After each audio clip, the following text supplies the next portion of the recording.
स्त्री, जिसे समझना दुनिया का सबसे बड़ा रहस्य माना गया है, लेकिन ओशो कहते हैं कि स्त्री को समझने के लिए दिमाग की नहीं, दिल की ज़रूरत है। पुरुष सोचता है, तर्क करता है, लेकिन स्त्री महसूस करती है, वो जीती है।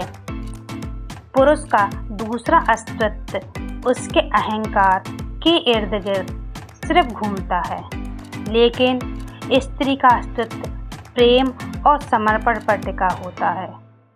ओशो के शब्दों में स्त्री पुरुष से कहीं ज़्यादा गहरी है, क्योंकि वह जीवन को केवल देखती नहीं, जीवन को अपनी कोख से जन्म देती है।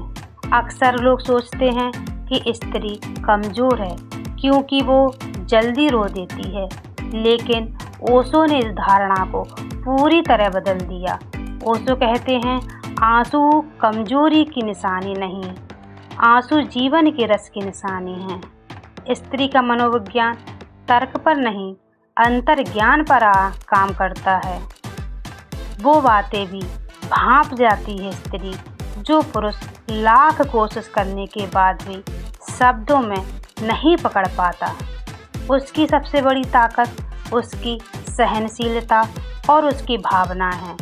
जब एक स्त्री टूटती है तो वो सिर्फ बिखरती नहीं, वो एक नई शक्ति के साथ दोबारा जन्म लेती है।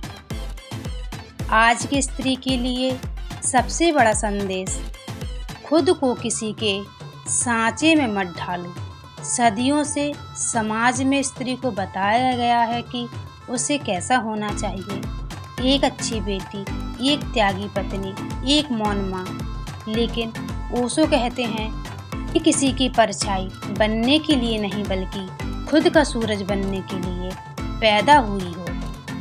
अगर आप स्त्री हैं तो अपनी सहनशीलता को, अपनी कमजोरी को मत समझो।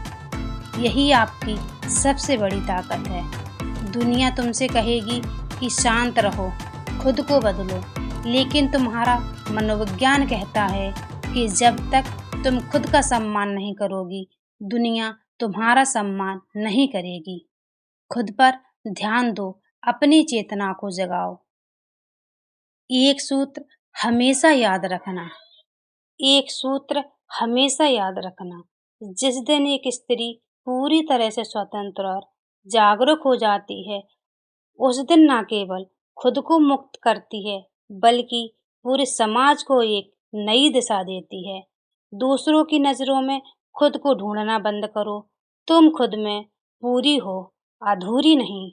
अपनी ताकत को पहचानो, खुद से प्रेम करो और अपनी जिंदगी के फैसले खुद लेना सीखो।